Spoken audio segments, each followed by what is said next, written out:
Good morning সকলকে। তো চলো শুরু করা যাক আজকের ভিডিও। তো আজকের ভিডিও খুবই ছোট্টর মধ্যে হবে, তো অবশ্যই শেষ পর্যন্ত দেখতে থাকবে। তো আজকে সকালে আমি ইংলিশটা নিয়ে বসলাম। তো ইংলিশে আজকে করছি অ্যাপ্রোপ্রিয়েট প্রিপোজিশন। তো এই বইটা হচ্ছে ক্র্যাক WBCS, তো সেই বইটা থেকে আমি করছি।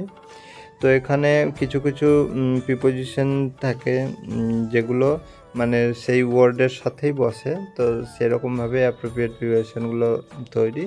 তো এগুলো আমি মুখস্থ করলাম, কিছু লিখলাম। তো আমি চাইছি ইংলিশটা একটু জোর দিতে, কারণ অঙ্কতে মোটামুটি 22টা এরকম অঙ্ক আমার হচ্ছেই, আর ইংলিশটা একটু কম নাম্বার আসছে। আগে একটু বেশি আসছিলো, এখন দুদিন প্র্যাকটিস না করার ফলে কম আসছে। এরপরে স্নান করে খাওয়া দাওয়া কমপ্লিট হলো, তারপরে আবার বসলাম পড়তে। এখন কারেন্ট অ্যাফেয়ার্স নিয়ে বসেছি। তো আমি চাইছি যে নাম্বার মানে স্ট্যাটিক জিকে, কারেন্ট অ্যাফেয়ার্স এগুলো একটু বেশি করছি, এখান থেকে মানে বেশি কোশ্চেন আসে।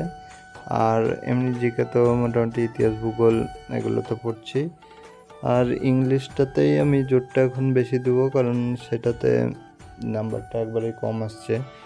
অনেক সময় 15-16 বা এরকম নাম্বার চলে আসছে। তো তার জন্য ইংলিশ আর অঙ্কটা যদি নাম্বারটা বেশি আসে, তাহলে অ্যাভারেজ নাম্বারটাও বেশি উঠবে আর ক্র্যাকও হবে। তো এভাবেই আমি পড়া করছি। তো এরপরে ইতিহাসটা পড়ছিলাম, আমার এখানে নোট লেখা আছে, তো সেসব নোটগুলো এখন পড়ছি।